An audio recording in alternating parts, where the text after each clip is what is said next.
First calls for a special counsel into Hillary Clinton came up. Here's a quick recap. I will not accept and reject accusations that I have ever lied. That is a lie.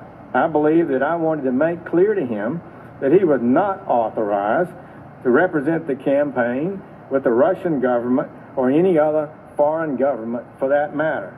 After the meeting, did you take any further steps to prevent Trump campaign officials, advisors, or employees from further outreach to the Russians after you stopped it or pushed back at that meeting? What I want to say to you is you allege there were some further contacts later. I don't believe I had any knowledge of any further contacts, and I was not in regular contact with Mr. Papadopoulos. That's what it looks like, and I'm asking you, doesn't that warrant, in addition to all the things we know about James Comey in 2016, doesn't that warrant naming a second special counsel, as 20 members of this committee wrote you 3.5 months ago asking you to do?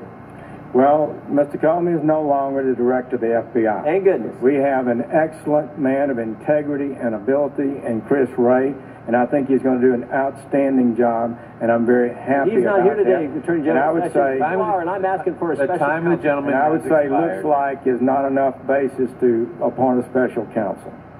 Joining me now, two House Judiciary members who questioned Jeff Sessions yesterday. Congressman Eric Swalwell, Democrat from California, Congressman Trent Franks, Republican from Arizona. Gentlemen, thank you for joining us in Statuary Hall side by side today. A great opportunity to ask what it was like inside that room and how Jeff Sessions did. I'll go with you, Congressman Swalwell, first.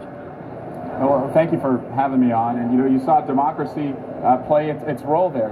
You saw the Attorney General answer questions by members of Congress. And I had a lot of concerns that we have not heard the final edition about his contacts with Russians. We heard the third revised edition yesterday. But I also wanted to understand if he agreed with President Trump, who said throughout the campaign that he loves WikiLeaks, because now we have evidence in our investigation that Donald Trump Jr.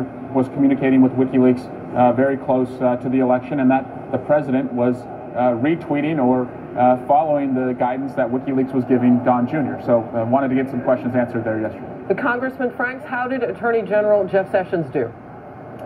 Well, I have to admit, Harris, first thank you for letting us come on with you, that I'm a little biased here. I served a long time with the Attorney General in Congress, and I hold him to be such a decent, noble human being, and I thought he handled himself very well. He was getting hit from both the left